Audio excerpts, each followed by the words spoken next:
तारों तले जिंदगी।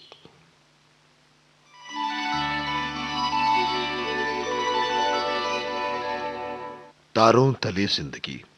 इस सीरीज में हम आपके लिए लेकर आए हैं हिंदी साहित्य जगत की कुछ चर्चित कहानियों और उपन्यासों पर केंद्रित नाट्य वाचन। इस कड़ी में प्रस्तुत है मुंशी प्रेमचंद का लिखा चर्चित उपन्यास मनोरमा। तो आइए सुनते हैं प्रसिद्ध उपन्यास मनोरमा का रेडियो नाट्य वाचन।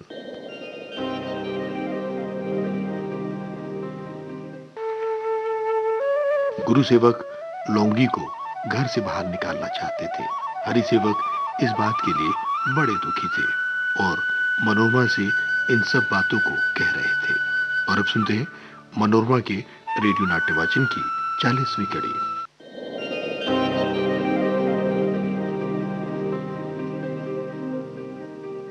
ये कहते कहते दीवान साहब फिर चौंक पड़े और द्वार की ओर आशंकित नेत्रों से देखकर बोले, अरे ये कौन अंदर आया है नूरा? अरे ये लोग मुझे घेरे हुए क्यों हैं? मुझे कुछ नहीं हुआ। हाँ, लेटा हुआ बातें कर रहा हूं ना। मनोरमा ने धड़कते हुए हृदय से उमड़ने वाले आंसुओं को दबाकर पूछा, क्या आपका जी फिर से घबरा रहा है? हरि सेवक, हाँ, वो कुछ नहीं था नूरा। मैंने अपने जीवन में अच्छे काम कम किए, बुरे ज्यादा किए। अच्छे काम जितने किए वो लौंगी ने किए, और बुरे काम जितने थे वो सब मेरे हैं। उनके दंड का भागी हूं मैं। लौंगी के कहने पर चलता तो आज मेरी आत्मा शांत होती। मनोरमा आंसुओं के वेग को रोके हुए थी। उसे उस चिरपरिचित स्थान में आज एक विचित्र शंका का आभास हो रहा था। ऐसा जान पड़ता था कि सूर्य प्रकाश कुछ क्षीण हो गया है, मानो संध्या हो गई हो। दीवान साहब के मुख की ओर ताकने की तो जैसे हिम्मत ही नहीं हो रही थी। दीवान साहब छत की ओर टकटकी लगाए हुए थे, मानो उनकी दृष्टि अनंत के उस पार पहुंच जाना चाहती हो। सहसा उन्होंने क्षीण स्वर में फिर पुकारा, अरे नूरा। मनोरमा ने उनकी ओर करुण नेत्रों से देखकर कहा, खड़ी हूं दादा, बिल्कुल आपके पास हूं। दीवान साहब, अरे कोई जरा कलम दवात लेकर मेरे समीप आ जाए। कोई और तो यहां है नहीं। अच्छा, मेरा दान पत्र लिख लो। गुरु सेवक लौंगी से न पटेगी, मेरे पीछे उसे बहुत कष्ट होगा। मैं अपनी सब जायदाद लौंगी को देता हूं। जायदाद के लाभ से गुरु सेवक उससे दबेगा। नूरा, तुम ये लिख दो और तुम्हें इसकी साक्षी देना।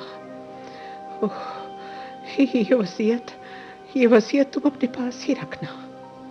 मनोरमा अंदर जाकर रोने लगी। अब आंसुओं का वेग उसके रोके ना रुका। थोड़ी देर में राजा साहब आ पहुंचे। अहिल्या भी उनके साथ थी।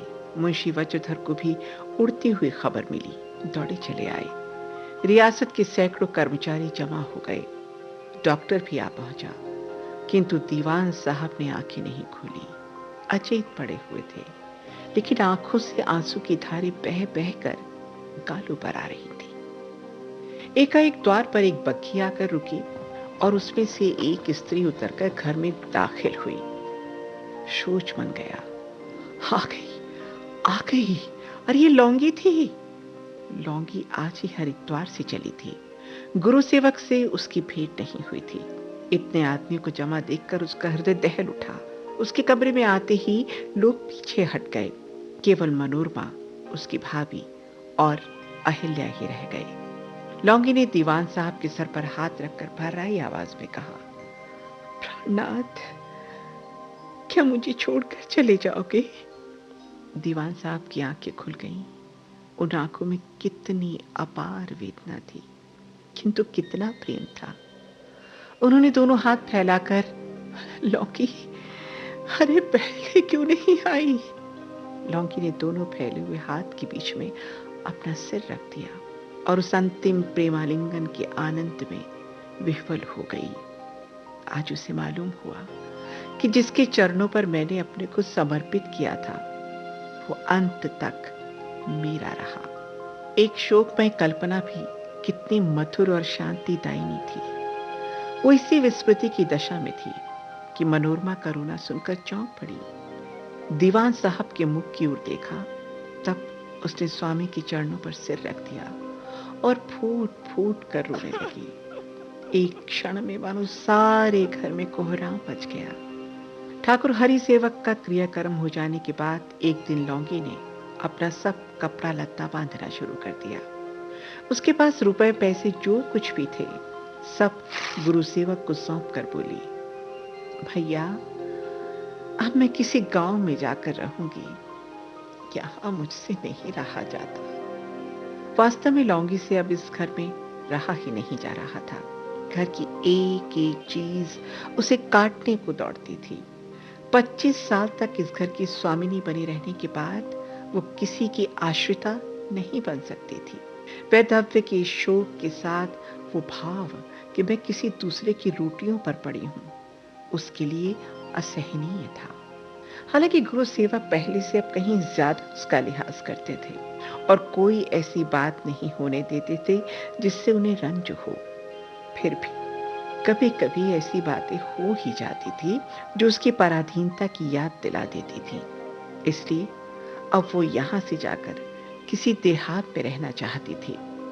आखिर जब ठाकुर साहब ने उसके नाम कुछ नहीं लिखा, उसे दूध की मक्खी की भांति निकाल कर फेंक दिया, तो वो यहां क्यों पड़ी रहे और दूसरों के मुंह जो है।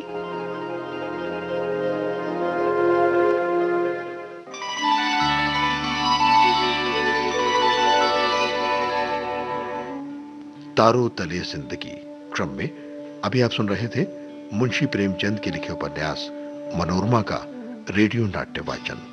स्वर डॉक्टर ऋतु राजपूत का था और प्रस्तुतकर्ता थी काजल सूरी।